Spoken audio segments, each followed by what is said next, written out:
Chiefs Kingdom, welcome into the latest episode of the AP Film Room on the Arrowhead Pride YouTube channel.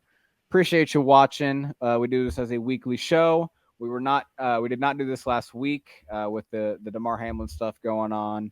It just didn't feel right to break down football. That wasn't important at that time, but he's doing well. He's out. He obviously got put back to a hospital in Buffalo, discharged. He's obviously doing well. Watched the game and everything. So we're back. We're back here, and we're back at a perfect time. It's playoff football time. We got NFL playoffs this weekend.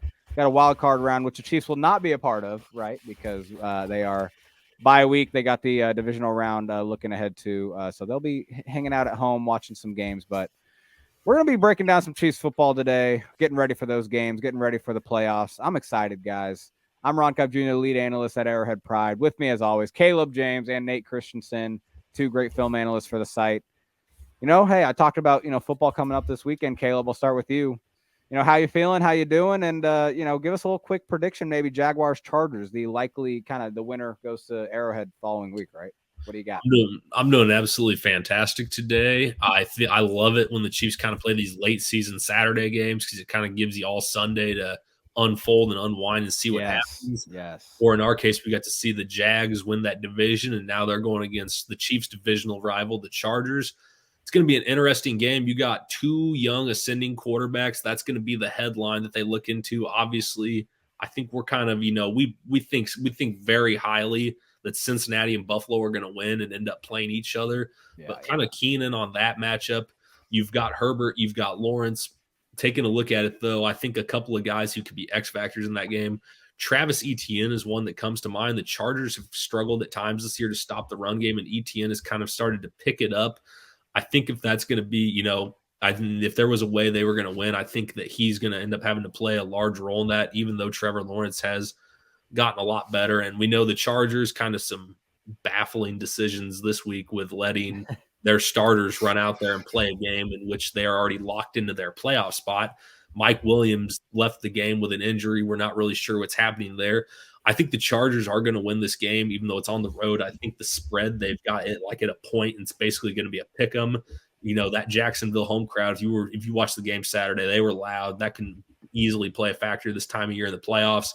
The time zone change for the Chargers, all that's going to be factored against them. But I do think when the Chargers are playing at their peak, they are a team that is going to be hard to stop. They've gotten mostly everybody healthy. Williams will be something to monitor, but I will probably take the Chargers slightly in this one. Yeah, I'm with you because I do think, and Nate, tell me if you disagree, but I think we'd all rather see the Jaguars in the divisional round as Chiefs fans and Chiefs analysts. But I don't know. You think Jaguars can pull it off? What do you think? No, I think the Chargers will win just because, if I was looking at a kind of a blind test, the only thing I'd say the Jaguars have kind of a better advantage at is coaching. I mean, I think Doug Peterson's a better coach, but in terms of the roster, I think everything else is in the Chargers' favor, kind of on any side. Obviously going to Jacksonville, Doug Peterson's an extremely good coach. He's going to have a good plan, but at some point, the talent disparity does matter. The Chargers are a team full of veterans. They're kind of built for this moment. And as long as Keenan Allen and Mike Williams play, I don't think that there's enough talent on either side of the ball for Jacksonville to win. So I think the Chargers win by probably 10 points. I think they win comfortably, not in a blowout fashion, but I just think at the end, I tend to lean talent in the playoffs more than anything, and the Chargers are just significantly more talented. Yeah, it's funny you mentioned the coaching part of it. I had a similar thought. The Jaguars are definitely better at head coach, but if you're talking about a matchup, coach defensively to go against the Chiefs, Staley is still, one of the top coaches probably at doing that, right. and he does have success, matching up with the Chiefs, giving them problems, and so. But I do think the head coaching part of it, and as Caleb pointed out, we kind of saw Week 18 why he's maybe a questionable head coach, but enough Chargers talk. Hopefully, we'll see if they take care of business. If not, we'll welcome the Jaguars in. But we got to get ready here for the Chiefs in the playoffs. And one thing I wanted to look at this week while we had a little extra time in the bye week was the red zone offense, because it actually has been one of the best red zone offenses, in the Mahomes era. It actually just right behind the 2018 team in percentage, conversion percentage into touchdowns. So the best it's been since then. They had they led the league in red zone touchdowns. Travis Kelce had the most red zone touchdowns this year out of all NFL players. And get this, Jerick McKinnon actually had the second most red zone touchdowns in the NFL this year, tied for second with a few players. So they've been really good in the red zone this year, suffice to say. And so I wanted to look at, kind of what they do in the red zone, exactly what makes them, good in the red zone, effective. And because it's not short yardage runs, right? We don't really see them still with this offensive line playing well in the run game and everything. We don't really see them rely on that. They still like to go into the air to get it into the end zone. And one of the things they have to understand, or that fans have to understand, and the Chiefs do understand, I should say, is that when you're in the red zone, you're going to see man coverage. That's just how it is, right? Defenses have to man up because you can't sit into a traditional zone. Obviously, you're just, a zone is to, allow catches and then tackle, kind of wrap up and tackle. Well, if you allow a catch in the end zone, it's a touchdown. So you have to man up. You have to play aggressively. And that's where if Mahomes could have man coverage all the time, he would love it. This offense would score 70 points a game. But obviously, he can't do that in the red zone. He always gets it, and so it's a beautiful place for him and the passing game. And one easy way, the Chiefs do this is just to force defenders to sift through traffic. It's as simple as that. It can be simpler than you think.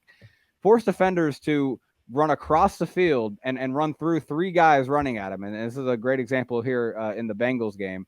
The linebacker has Jerick McKinnon in man coverage, and since McKinnon is lined up on the right side of the formation, he's going to line up on that side too, obviously, and say, okay, well, if he goes to the flat, I gotta get there quick. Obviously Logan Wilson puts him out of even worse position by motion or adjusting here to the edge of the defense. But when McKinnon goes to the flat, he has to run across that entire field to get to him. And while he does that, he has to worry about these receivers coming at him. Travis Kelce obviously not hitting him, but these shallower routes coming at him and disrupting his path to McKinnon. While McKinnon has no one in his path, right? And all these routes obviously running to the inside are going to give him an open space. It's just as simple as that sometimes. And they do it over and over. And they do it every time. And this isn't some design play necessarily all the time. And these are most, like right here, these two plays were. A lot of times it's just Mahomes recognizing it real quick, right? And so it's just noticing, the linebacker that you think maybe has him, even if you think he has him, although he goes on a blitz, either way, he's out of position to get to the other side of the flat. And this is actually a great example of what I was talking about with guys getting congested trying to get over. Because watch 22 try to follow the running back. He actually he doesn't even try to get through the routes because he probably understands, okay, I might draw a flag if I just barrel through right here. He just gets so caught up that he can't even get over there. He's the one that's supposed to be covering McKinnon. Obviously, a safety, that's just, bad news. There's no way to get through that. You're already disadvantaged from the lineup. But it's just simple stuff like that. Just getting the ball to someone in space, knowing they have a man coverage defender on them, and trusting that they're going to beat him to the edge because they have to get through traffic. And here's just not the same kind of example, right? He's actually on the same side where he's going to release to. This linebacker knows it. But Juju just does a great job of just subtly getting in his way, right? Hey, I'm just going to act like I'm running a route. And he, obviously he is running a route, but he knows where he's going. He sets up right there for a reason. He's getting in that angle. And then what I like about it too is giving McKinnon the chance to finish off plays.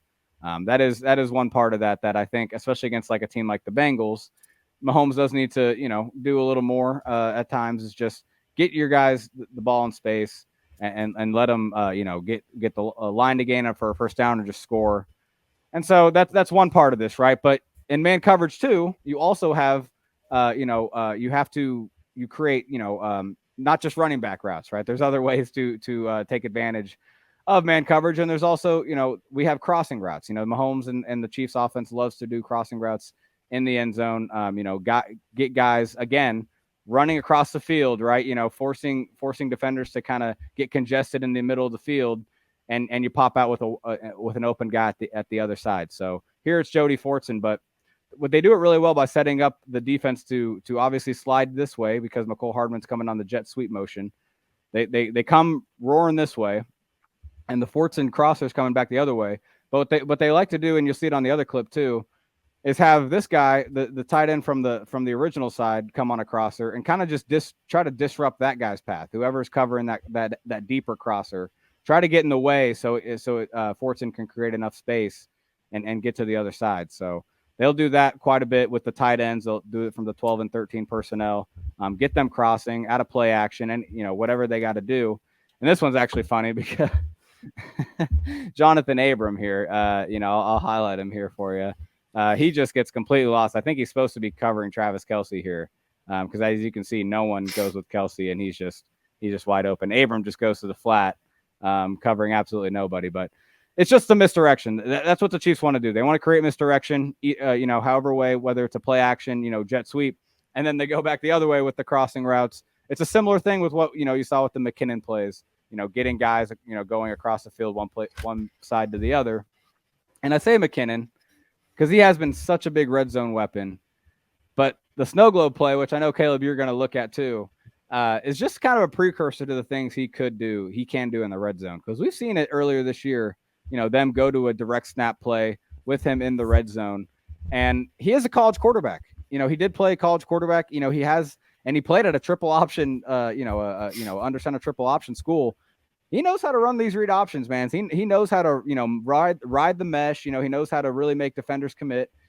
Why not run them in the red zone, right? You get that extra defender, or you get that extra runner, McKinnon being the ball carrier, it's just like having Lamar Jackson or Jalen Hurts on these quarterback runs, the advantage of that in the red zone. It takes away the passing, threat. Obviously that's the disadvantage of it. But the cool thing I liked about this play, we got a read option. It actually looks like a triple option at first, right? Because he's reading here, he's reading the end. If he crashes, he pulls, and then he's got to pitch off, somebody else, and him and Kelce are the pitch guys. Well, you see him ride the mesh here, and he gives because 9 actually does stay. He sits there, right? You're not gonna take it on that. 9 is waiting for you. Well, watch Kelce go to block him, right? That turns into a lead block. That just turns into McKinnon, McKinnon running and Kelce leading him into the end zone, right? And so if 9 really does crash down here, if 9 crashes down and crashes really hard on Clyde, he's not involved in this, right? Then it is just Kelce maybe on 35 here, and it's just a walk-in touchdown.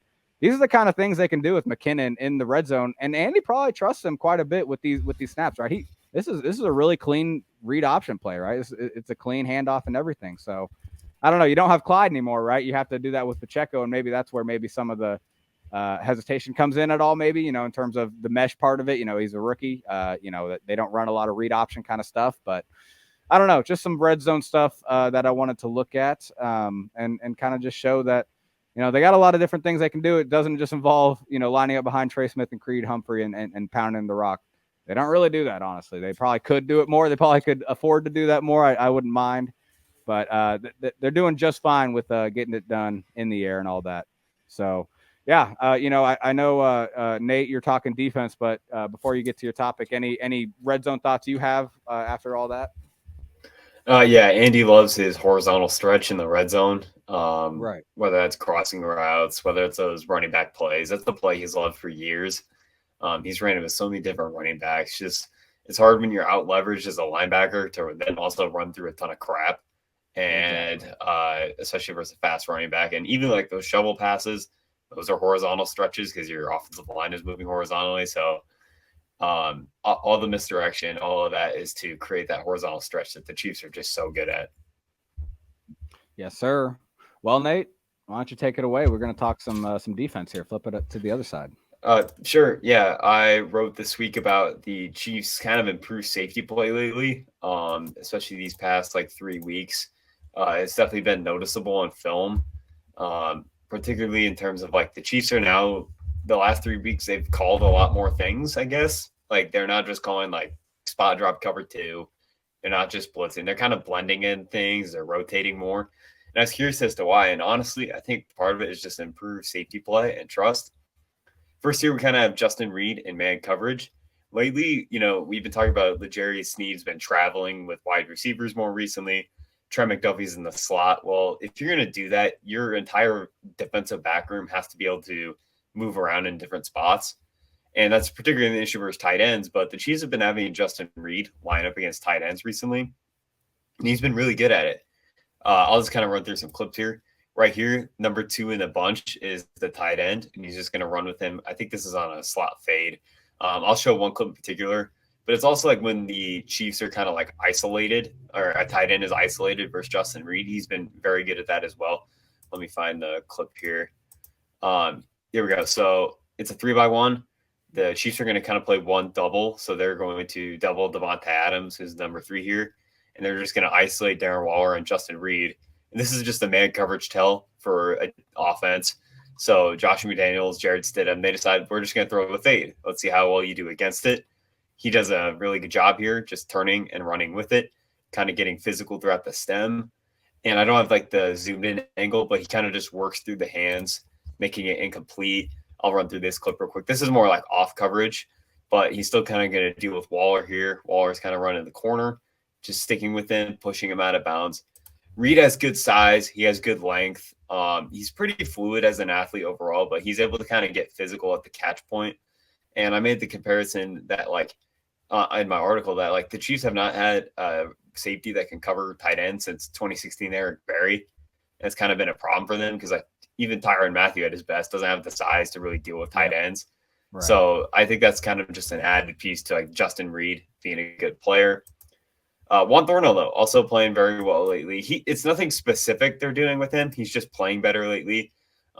You know, whether it's from single high or 2 deep, he's doing a good job kind of capping routes or just like staying on top of them like he does here. That gets taken back for a penalty, but he's had 2 interceptions kind of capping routes in cover 2. Some of them are here. This is an interception right here. I'll just play it real quick. But he's also doing a really good job driving on routes. And something that I've noticed kind of in the broadcast and then in the all 22 is that the Chiefs are doing a better job against rollouts. Like we saw a lot on Sunday, like Jared Stidham had to like scramble a bunch. And the reason why he was having to scramble with all those rollouts is because nothing was open over the middle of the field. I think Juan Thornhill deserves a lot of credit for here's a good concept of that. So Chiefs are going to roll out, or excuse me, are going to play cover 2, play action. Broncos are kind of going to run like a go post. They're going to run an over out behind it. Pretty basic concept. Thornhill's in the middle of the field here. He's going to drive downhill, take away that crossing route over the middle of the field. He's been doing a really good job of that lately. And that's something that just wasn't happening early in the season. So whether that's more trust or just him understanding his assignments better, he's doing a better job with that. And it's really helping the Chiefs defend rollouts. Last thing with the safeties is Justin Reed has been really, really good as a blitzer the past 3 weeks. He's not just like, obviously he's explosive and he's pretty fast in a straight line, but he beats running backs one-on-one in pass protection like pretty well, actually. He has a variety of moves. Let me see if I can find. I have a bunch of clips in here. So here we go. Fullback off the edge. This is what I was looking for. He's going to come just on pressure. And, you know, not a great block from fullback, but he's just going to kind of swim over it, dip the corner. The ball's out before then. But Justin Reed is actually pretty dynamic as a blitzer overall. He wins pretty well against like running backs in pass protection. He has a variety of moves. He'll just kind of run into their frame too sometimes and just kind of blow it up and let somebody else come through. So that's overall all I have for safeties. Just better play. Like they're just playing better within the scheme. There's more being put on them in the scheme. And that's important going into the playoffs because now the Chiefs are able to be a little more malleable, able to kind of adjust to what offenses are doing, which is something they weren't doing previously as much. And people are asking me why. I couldn't tell you why. Like sometimes these things just don't happen organically. It's just one time they decided to do something and it's stuck and they're seeing what works now. But it's certainly important to be a versatile, malleable defense in the playoffs. And you can't do that without strong safety play. Hey, I was on here, the same show, highlighting where they weren't making those plays. No, that Juan play is actually a great example of what what you felt like was lacking before. Just not that drive, that kind of extra effort to kind of, not just play exactly what your Madden drop is, right? What your Madden, your robotic, like, exactly where you're supposed to go in coverage. Really just, okay, you see a crossing route, get to it and take it away. Yeah, I like that. And yeah, there probably is something to Justin Reed, kind of getting used to the defense, getting more, comfortable in exactly what his base role is.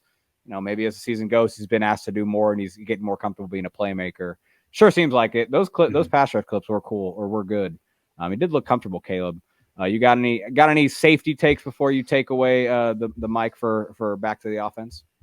Yeah, I know the whole middle of the field defense has been a big issue, but really seeing Reed start to step up this late and start to see him take on some of these bigger tight ends. Maybe we see him take on some bigger bodied wide receivers down the line. That should give us a little bit of optimism headed into the playoffs for the defense, along with how the defensive line is starting to shape up also. But this week for y'all, I got some Kadarius Toney. Hey, those will be up here in a second because I'll let these play out and talk, and then I'll go back and break them down. But I think you're seeing a guy that teams are going to struggle to account for. The Chiefs have such little film of him. He's put very little on film this year. What he has put on film, though, is enough to where teams know, this is a guy that they're going to try to use, but we don't exactly know how. And we've seen them run the ball with him between the tackles. We've seen them throw him passes. We've seen Mahomes complete deep passes to him. We've seen screens. We've seen these trick plays. We've seen them use him, in kind of all these crazy, funky ways. In some ways, it kind of seems like some of the plays that they'd be running with McCole Hardman. It seems like these are some plays that we even saw them maybe run when they had Tyreek Hill in town before he left. Because, I'll go back to that first play, and it's the sprint draw. And this was one of those plays that they would run with Tyreek. And really, it's to utilize misdirection and speed. First thing we notice, split backfield. You've got McKinnon to the left of Mahomes. You've got Toney to the right. McKinnon's the big touchdown scorer, so teams are going to be locked in on him. And you see Orlando Brown, his split is a little bit wider than Wiley's, just to induce a little more space against the defensive end. And really, Mahomes shows it. Handoff. Joe Thuney does a good job of sealing it. Orlando's got his guy thinking it's pass. Creed's getting ready to work up McKinnon's lead blocking. And you see Toney puts the juke on him, kind of gets into the space there, keeps his feet driving. He almost scores a touchdown. It was a really excellent second effort by him and Creed trying to keep fighting into the goal line. They scored like one or two plays later, I think, is when Rojo ran it in. But that kind of play is, something the Chiefs haven't shown in like 2 or 3 seasons at most. And really, it's a nice little, the split backfield is a nice little setup because now you've got 2 of your premier offensive players right there in a situation where the defense hasn't seen a ton of it because they haven't put a ton of it on film. And here's just a simple, he sells it like it's going to be just an end cut, and he ends up cutting outside. We'll go back again because it's filthy. It is, he's a man beater, man. He beats dudes in man coverage. And you see, the guy is so upset, or the cornerback is so worried that, he just made this awesome move that now he's over pursuing to get there, and he jukes him again out of his shoes, and he gets through there. That kind of route, it doesn't take a ton of scheming to get him open. There's not a ton of play calling associated there. It's you go beat your guy. You beat the man across from you and let Pat put it on the money. And that's one of the areas where the Chiefs are usually pretty good at. And here it is. I didn't get the fancy huddle in there. I didn't want to offend anybody. We have the full house, which you mentioned again. We got Jerick McKinnon, the former Georgia Southern quarterback, taking the ball here. And, he's one of the Chiefs' leading touchdown scorers, and he's getting ready to run the exact same way as Kelsey and Mahomes. So the defense, that's all eyes on. You take a look at Toney. He's kind of playing it backside, and then he makes that grab right there. And really, he does a pretty good job of escaping because if you can see it, this guy does get a hand on him. But watch the off, and this got called back for some reason. I don't know why it got called back because let's watch. The offensive line timed this up well right away. You can kind of see Wiley sitting there, and you see kind of the action getting ready to happen. One of these offensive linemen sitting here yelling is getting ready to signal everyone else to go. If not Kadarius Toney, they're probably yelling, getting ready to go. But dude gets his hands on him. Orlando kind of tries to push him off, but Toney's, he has to get free of this one guy. It's going to be a play, and Toney decleats this guy. You see kind of down there on the 5-yard line, Toney decleats him. And at the top of the screen, Creed gets called for holding. I don't think that's a hold. It's call it excessive blocking or unnecessary roughness if you want. That's not really a hold because the guy's momentum kind of just runs into Creed, and Creed stonewalls him. It's a fun play. The no fun league wanted to take it away. The referees wanted to make it about themselves. Late flag. Doesn't matter because one play later, we're going to take the sweep right here. We're going to follow some great blocking from Travis Kelce, Juju, and Orlando, and we're going to score with a guy draped all over us getting over the pylon. And you see, I'll back it up even a little bit more. I love this kind of play because they ran something like this earlier in the game and it didn't really connect. This play isn't, they start seeing guys like this head to the outside, and this is where these teams are thinking, well, crap, McCole always goes to the outside. Tyreek always went to the outside. Well, now they've got Tony. He doesn't have as much straight line speed, but he has in between the tackles juice. You remember he played some running back at Florida. Watch the blocking assignment up front because Kelsey and Orlando start this play out like they're blocking inside zone. If anything, they got this double team on like they're running a stretch to the outside. Tooney is trying to reach block the defensive tackle there. Juju's working up from the slot, and now he's going to, Tony's getting ready to make his cut here. He's got to make one man miss because Kelsey's going to get the guy that's on about the 6. Juju's squaring this guy up. And now that he's made this one man miss with that shifty speed, he's going to be able to walk it in. Great blocking and effort all the way around, and great job finishing the play. Then another reason why I like, Tony, you see him in motion here coming across, and the Chiefs just run this basic power play. Their bread and butter, great blocking up front. You see Tony puts a lick on this guy, and he's not a big guy either. I mean, he fits very much that same size and fit mold of McCole, Tyreek, kind of Skyboard. They're not the biggest guys in the world. The Chiefs are literally just run some one back power here. This is a very basic look. The motion kind of induces all these guys into getting ready for the pass. Noah Gray with an awesome block. Trey, awesome block. Joe Tooney's getting ready for an awesome block. And you see Tony up there at the top of the screen. He smacks the safety. It's a really nice physical play. And, honestly, if that guy if he's not there, that guy probably gets a running start and is getting ready to smack him. And so instead of Pacheco being the aggressor here and kind of bowling this guy over, he's going to be taking quite a bit of contact from a guy he may or may not be seeing. But I want to talk about there being an ace in the hole for the Chiefs offense. The fact that Tony has only been on the team for 7 games, he only has about 20 receptions, he's had such little work, and the fact that the Chiefs have had their division wrapped up for all this time, and Andy Reid has had time to sit down and work on the playbooks, work on ways where they think they can utilize him. They could be getting ready to open the floodgates with him come the postseason. I know obviously the injury concerns, but really whenever the Chiefs have done, their great postseason runs, it's, been Mahomes, Kelsey is the first time we haven't seen them with Tyreek. They're going to be looking for that third guy to step up. And I have a feeling at some point they're going to be looking Darius Toney's way to make a huge play. Man, I'm with you because even if he's not, even if Tony's not getting the third most volume of the offense, right? He has the chance to be the third most impactful player behind those two. No, I totally with you. And you make a great point with the late addition in the season. Like Andy hasn't been able to show all the things he wants to do with him, so he's got this postseason to do that. So we're excited. That's what we geek out about here on the AP Film Room. That's what we do. We got playoffs to go, guys. So we're going to be back here next week. We're probably going to brew up some sort of playoff preview AP Film Room specialty because we got no game to look forward to this week. So we'll talk through that amongst ourselves, try to figure out exactly what we want to look at. But we'll catch us on that show next time. We'll probably be out next Wednesday. Appreciate you guys. Look forward to Wild Card Weekend and the divisional round. Chiefs hosting who's probably, the winner of that Jaguars-Chargers game. So make sure you're watching that Saturday night. But for Caleb, for Nate, I'm Ron. This has been the AP Film Room. I appreciate you watching. We'll catch you next time.